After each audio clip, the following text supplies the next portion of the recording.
Hello students, welcome to मेडिकोरास अध्याय 5। अब ये सेंट्रल डॉगमा क्या है? ये फ्रांसिस क्रिक ने दिया था। ये आनुवंशिक जानकारी के प्रवाह की दिशा बताता है। कैसे? जानकारी डीएनए से आरएनए में जाती है और फिर आरएनए से प्रोटीन में। DNA, RNA, protein. क्या हमेशा ऐसा ही होता है? ज्यादातर तो यही होता है, पर कुछ वायरस में इसका उल्टा भी होता है। मतलब जानकारी आरएनए से डीएनए में भी जा सकती है। अच्छा। चलिए अब डीएनए की पैकेजिंग पर बात करते हैं।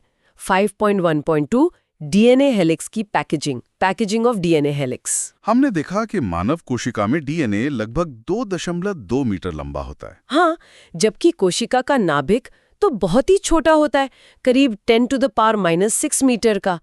तो इतना लंबा डीएनए उस छोटी सी जगह में पैक कैसे होता है? ये एक बड़ा सवाल है। पहले प्रोकैरियोट्स की बात करते हैं, जैसे ई कोलाई। उनमें तो परिभाषित नाभिक नहीं होता। सही।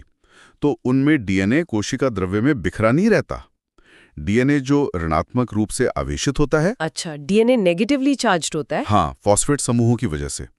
तो ये नेगेटिवली चार्ज डीएनए कुछ पॉजिटिवली चार्ज प्रोटीन के साथ जुड़कर एक संरचना बनाता है जिसे न्यूक्लियोइड कहते हैं। ओके। इस न्यूक्लियोइड में डीएनए बड़े-बड़े लूप्स में व्यवस्थित होता है और ये लूप्स प्रोटीन द्वारा अपनी जगह पर टिके रहते हैं। ये तो हुई प्रोकैरियोट्स की बात। यूकैरियोट्स में कैसे होता है? वहां तो और भी जटिल होगा। हाँ, यूकैरियोट्स में संगठन बहुत ज्यादा जटिल है। यहाँ धनात्मक रूप से आवेशित क्षारीय प्रोटीन का एक समूह होता है जिन्हें हिस्टोन कहते हैं। हिस्टोन प्रोटीन, इनमें ऐसा क्या खास है? इनमें क्षारीय अमीनो एसिड जैसे लाइसीन और आर्जिनिन काफी मात्रा में होते हैं और इन अमीनो एसिड की साइड चेन पर पॉजिटिव चार्ज होता है। तो नेगेटिव डीएनए और पॉजिटिव हिस्टोन, आकर्षण होगा। बिल्कुल। 8 हिस्टोन अणु मिलकर एक इकाई बनाते हैं, हिस्टोन अष्टक। हिस्टोन अष्टक। अच्छा। फिर ऋणात्मक आवेशित डीएनए इस धनात्मक आवेशित हिस्टोन अष्टक के चारों ओर लिपट जाता है। और इस लिपटी हुई संरचना को क्या कहते हैं? इसे कहते हैं न्यूक्लियोसोम। न्यूक्लियोसोम। एक सामान्य न्यूक्लियोसोम में डीएनए हेलिक्स के लगभग 200 बेस पेयर लिपटे होते हैं। तो ये न्यूक्लियोसोम ही पैकेजिंग की इकाई है। हाँ, न्यूक्लियोसोम नाभिक में एक संरचना की दोहराई जाने वाली इकाई बनाते हैं जिसे क्रोमैटिन कहते हैं। क्रोमैटिन, ये वही धागे जैसी संरचना है जो नाभिक में दिखती है? जी हाँ।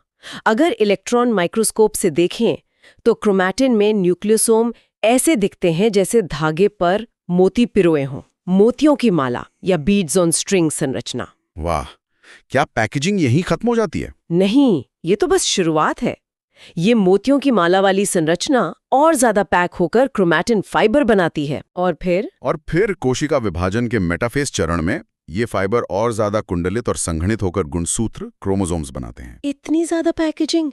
क्या इसमें और भी प्रोटीन लगते हैं? हाँ, इस उच्च स्तरीय पैकेजिंग के लिए प्रोटीन के एक और सेट की जरूरत होती है जिन्हें सामूहिक रूप से गैर हिस्टोन गुणसूत्रीय non histone chromosomal NHC protein कहा जाता है। अच्छा, क्या सभी क्रोमेटिन एक जैसे पैक होते हैं? नहीं, क्रोमैटिन के कुछ क्षेत्र ढीले ढाले पैक होते हैं और हल्के रंग से अभिरंजित होते हैं। इन्हें यूक्रोमैटिन कहते हैं। और इनका क्या महत्व है? ये अनुलेखनीय रूप से सक्रिय होते हैं, मतलब इनसे आरएनए बन सकता है। और दूसरे प्रकार के क्रोमेटिन? जो क्षेत्र ज्यादा कसकर पैक होते हैं और गहरे रंग से अभिरंजित होते हैं, उन्हें हेट्रोक्रोमैटिन कहते हैं। ये आमतौर पर निष्क्रिय होते हैं। समझ गई।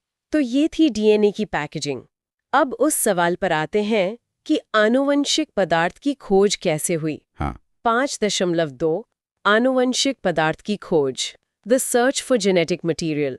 ये एक दिलचस्प कहानी है। देखिए, मिशन ने न्यूक्लियन की खोज की और मेंडल ने वंशागति के सिद्धांत दिए। ये लगभग एक ही समय की बात है। हाँ। लेकिन ये साबित करने में कि डीएनए ही आनुवंशिक पदार्थ है, बहुत लंबा समय लग गया। 1926 तक क्या स्थिति थी? तब तक ये खोज आणविक स्तर तक पहुंच चुकी थी। मेंडल, सटन, मॉर्गन और अन्य वैज्ञानिकों की खोजों से ये तो पता चल गया था कि आनुवंशिक पदार्थ का संबंध गुणसूत्रों से है जो नाभिक में होते हैं। लेकिन ये सवाल बना हुआ था कि गुणसूत्र का कौन सा अणु, प्रोटीन या डीएनए, असल में आनुवंशिक पदार्थ है। बिल्कुल। तो पहला बड़ा सुराग कहाँ से मिला? रूपांतरण सिद्धांत, ट्रांसफॉर्मिंग प्रिंसिपल। ये 1928 में फ्रेडरिक ग्रिफिथ के प्रयोगों से मिला। वो स्ट्रेप्टोकोकस निमोनिया बैक्टीरिया पर काम कर रहे थे जो निमोनिया फैलाता है। अच्छा, उन्होंने क्या देखा? उन्होंने देखा कि इस बैक्टीरिया के 2 स्ट्रेन होते हैं। एक चिकनी स्मूथ कॉलोनी बनाता है जिसे एस स्ट्रेन कहते हैं, ये उग्र होता है, मतलब बीमारी पैदा करता है। और दूसरा? दूसरा खुरदरी, रफ कॉलोनी बनाता है, जिसे आर स्ट्रेन कहते हैं। ये अनुग्र नॉन वीरुलेंट होता है, बीमारी पैदा नहीं करता। एस स्ट्रेन के ऊपर एक पॉलीसेकेराइड का कोट होता है, आर स्ट्रेन पर नहीं। तो उन्होंने चूहों पर प्रयोग किए होंगे? हाँ, जब एस स्ट्रेन चूहों में डाला तो चूहे मर गए, आर स्ट्रेन डाला तो चूहे जिंदा रहे। ये तो अपेक्षित था। फिर क्या किया? फिर उन्होंने एस स्ट्रेन बैक्टीरिया को गर्मी से मार दिया और मरे हुए एस स्ट्रेन को चूहों में इंजेक्ट किया। तो चूहे जिंदा रहे होंगे? हाँ, जिंदा रहे, लेकिन असली मोड़ तब आया जब उन्होंने गर्मी से मारे हुए एस स्ट्रेन और जिंदा आर स्ट्रेन का मिश्रण चूहों में इंजेक्ट किया। तब क्या हुआ? चूहे मर गए। अरे, मरे हुए एस और जिंदा आर से चूहे मर गए? ये कैसे हुआ? ये नहीं, जब उन मरे हुए चूहों से बैक्टीरिया निकाले गए तो उनमें जिंदा एस स्ट्रेन बैक्टीरिया मिले। कमाल है। तो ग्रिफिथ ने क्या निष्कर्ष निकाला?